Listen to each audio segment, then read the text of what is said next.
I didn't think these things would be a topic this year. It's certainly not at this point, but here we go again. Because now Indiana Fever players, all right, are getting called into question. Indiana Fever fans are getting called into question today.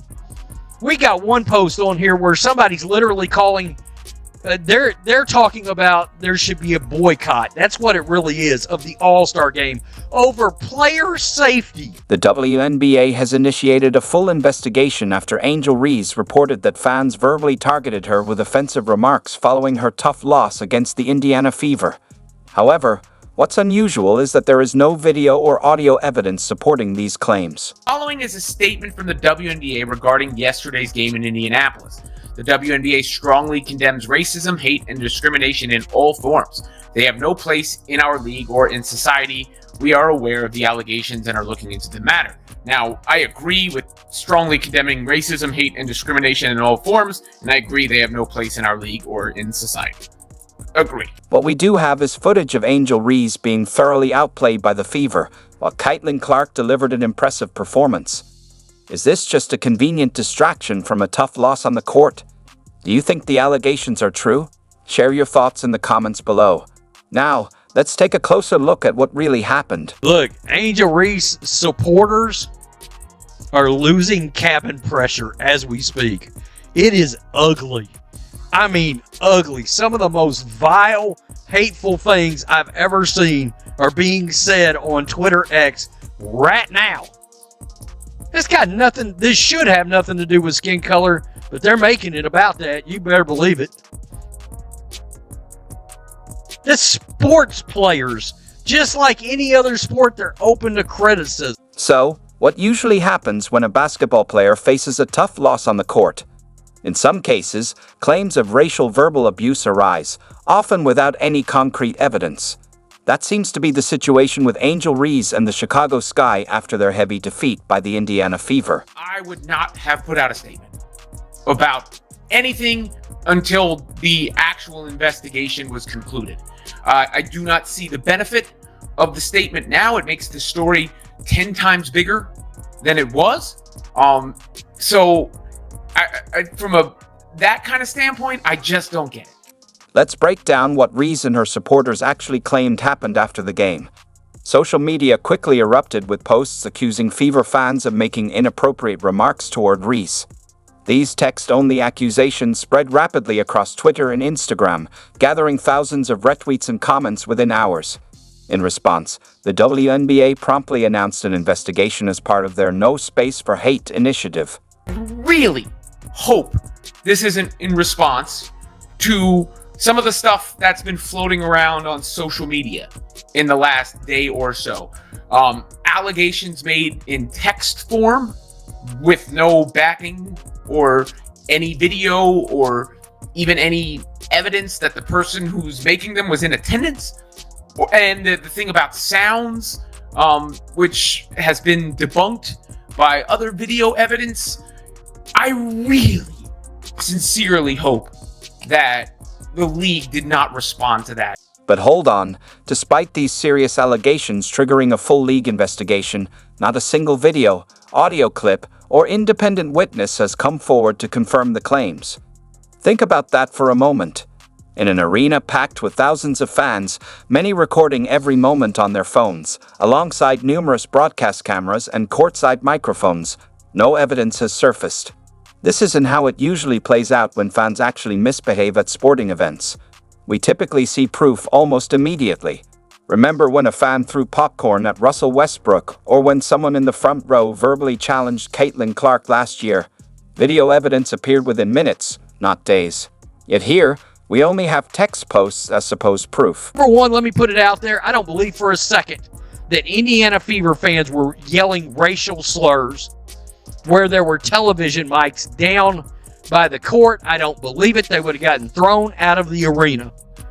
So don't let that narrative, it would be everywhere. Somebody would have it on camera. It would get leaked. It would be online right now. Going after the Chicago front office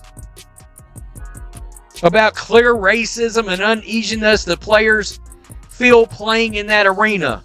I'm off the W. I can't support a league like this. It's nuts. This is crazy. This basic ugly bee is so hateful. That's why her and her family keep funding bot accounts with Dave Portnoy. What? To slander Reese and then paying off ugly ass poor black C words to defend her and sell out their own. I mean, the crash out is Angel Reese acted like a total and complete idiot, and it got called out for it. Over a take foul. Stop it. We all know what's behind this. Well, the regular season is here, and we have no more time for flirting, folks. We have no more time. It's time to get serious about our business. And Caitlin Clark handled her business game 1. 20, 10, and 10. 20, 10, and 10. Caitlin Clark and the Indiana Fever, what did the kids say? Belt to ass? Oh yeah. La cucaracha, la cucaracha. Indiana Fever destroy, obliterate, run out of the gym the Chicago Sky. 93-58. And of course, there was the heated moment with Clark and Reese was booed and all that stuff. But I've been to a lot of sporting events, and in my experience there was nothing out of the ordinary. There was nothing that would make one think, oh, this is a hostile environment. Not even close, really. You know, it was a friendly, fun game atmosphere. And of course, yeah, fans got into it after that moment. So I am just really hopeful that it isn't what a lot of people are thinking it is, and the league overreacting to and feeding into social media speculation, because that would be a horrendous. Boston, 13 rebounds, 19 points. Aaliyah Boston had 5, including 3 in a row. One of them was on Angel Reese. Angel Reese, offensive rebound. Angel Reese misses 2-point shot. Angel Reese, offensive rebound. Angel Reese misses layup. I mean, we're right back to where we were last season. I told you guys not a lot was going to change. Lob it in, now a good position. Clark pulls, deep one, left wing. Caitlin Clark is her. Natasha Howard able to lay it in. The Boston, her jumper is good.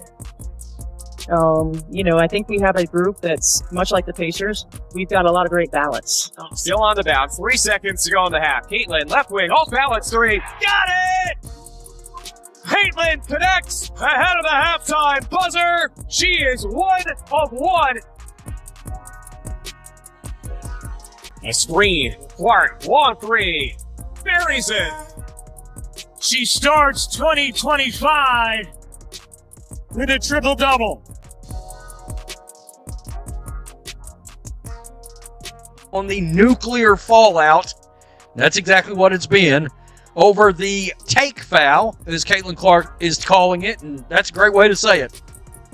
It was a take foul. She was trying to prevent a wide open layup, although one could argue that she might have missed it anyway, on Angel Reese, and then Angel Reese went absolutely, utterly berserk. Lenny and Aaliyah, can you kind of go through the little issue there, what happened when you got the flagrant, Aaliyah, you got a technical. What kind of happened there? AB got the tech? I know. Wait, what? I got the tech? I didn't know that. Oh, First of no! all, I know. let's not make it anything that it's not. It was just a good play on the basketball. I'm not sure what the refs saw to upgrade it, and that's up to their discretion after watching the initial whatever happened during the play and then whatever happened after. After watching Caitlin Clark's flagrant foul on Angel Reese and the aftermath, there is no way Angel Reese can continue the lie that she doesn't dislike Caitlin Clark. Know what hatred looks like. Angel Reese hates Caitlin Clark. Not some basketball rivalry hate either. Hate. And there is a lot of history there with Caitlin Clark and Angel Reese. You guys remember last year when Angel Reese celebrated Kennedy Carter getting that flagrant foul on the hip check against Caitlin Clark? You remember that? On the sideline, just, yeah, baby, get her, you get her. So why do I think Angel Reese hates Caitlin Clark? It could be the fact that Aaliyah Boston had to save Angel Reese from ending her career. This is a still shot. After the foul that Caitlin Clark put on Angel Reese tried to hit her. But if it wasn't for Aaliyah Boston putting her arms in the way, Angel Reese would not be playing basketball anymore because she was going to sucker punch Caitlin Clark. LaShawn McCoy, hell of an NFL player. Now he's at FS1. Man, for y'all who try to compare Angel Reese to Caitlin Curry Clark, should knock it off. It wasn't close in the college or pros. Watching this game, they're on two different planets. Yeah, from a basketball standpoint, they're not close. They're not. It's not even an argument anymore. You got a super duper phenomenal transcendent star versus a character actor or a role player. End of the story. It's a win-win-win. Fever looked great. Caitlin Clark looks like she's going to be the MVP of the league. Angel Reese made a fool out of herself, and we won by 100, and I won. So we're back in the good mode, back in the winning. Yesterday was tough with the Celtics, but we're back, baby, and it all starts with who? CC, 22, Caitlin Clark. Went to game one, Caitlin Clark show. Triple-double, 20-10-10. Fever win by 4.